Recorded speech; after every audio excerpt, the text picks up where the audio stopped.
வந்திருக்கும் அனைவருக்கும் வணக்கம். நான்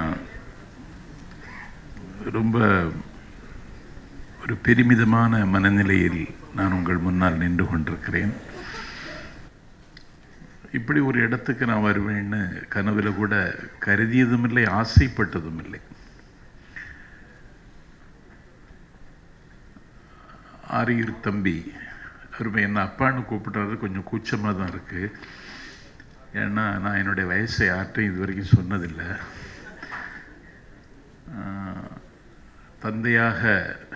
தந்தையன்னு கூப்பிடுறாரு. ஒரு புதிய உலகத்துக்குள் பிரவேசித்தது மாதிரி எனக்கு ஒரு பரவசம். அவர் என்னுடைய நிலைமை தெரிஞ்சுக்கிட்டு வந்தாரான்னு தெரியலை. ஒரு நாள் ஒரு சூரியோதயத்தில் அவரும் மயில்வாகனனும் தம்பி குபேந்தரனும் வந்து நீங்கள் நடிக்கிறீங்களா அப்படின்னு கேட்டாங்க. நான் என்ன நடிக்க தெரியும்னு நினைக்கிறீங்களா அப்படின்னு கேட்டேன். நீங்கள் வந்தால் போதும்னு சொன்னாங்க. சரி அப்படின்ட்டு நான் ஒத்துக்கிட்டேன்.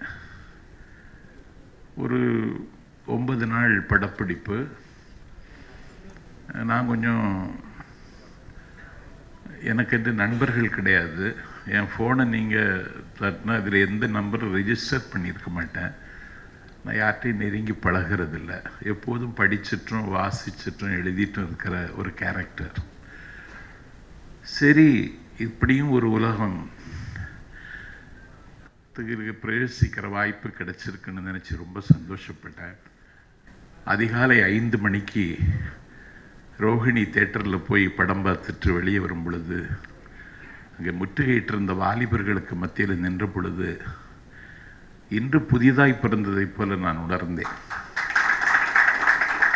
அதுக்கு பிறகு எனக்கு கிராமம் ரொம்ப சின்னஞ்சிறிய ரிமோட் கிராமம், வில்லேஜ். தமிழும் மலையாளமும் கலந்த ஒரு நடை பேசுகிற ஒரு சின்னஞ்சிறிய கிராமம். நான் வீட்டில் இருந்தால் கூட வெளியே யாருக்குன்னு தெரியாது, அப்படி தான் இருப்பேன்.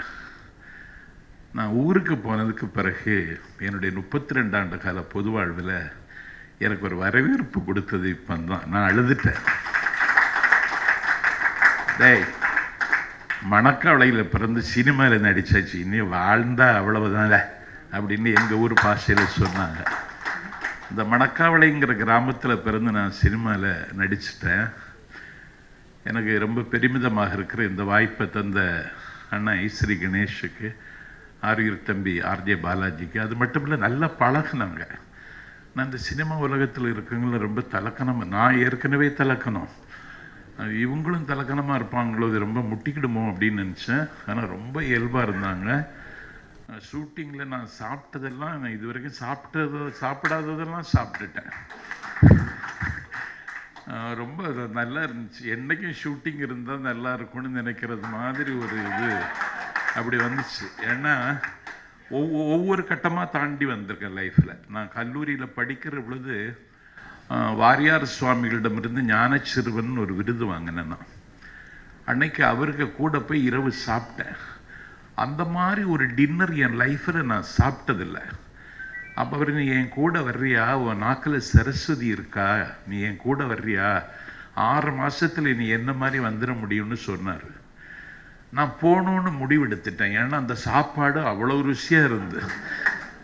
அது மாதிரி லைஃப்பில் ஒவ்வொரு புதிய புதிய புதிய அனுபவங்கள். நான் இப்போ கொஞ்சம் உயரம் ஆனது மாதிரி தெரியுறேன். ஏற்கனவே ட்ரெயினில், விமான நிலையத்தில், பேருந்து நிலையத்தில், வாக்கிங் போகும்போது பீச்சில் எல்லாம் எனக்கு போக முடியாது. எப்போ வந்து செல்ஃபி எடுக்க தம்பிமார்கள் வருவாங்க என் தமிழ் ஆளுமைக்காக. ஆனால் இன்னைக்கு அந்த எண்ணிக்கை கூடியிருக்கிறது.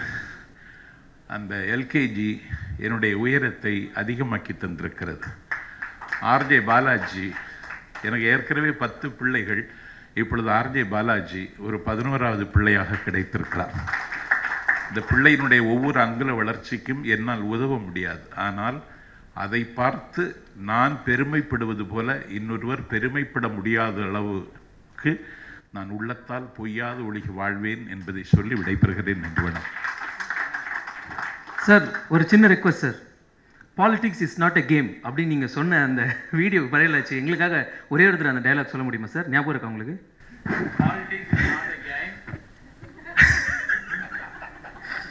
Winston Churchill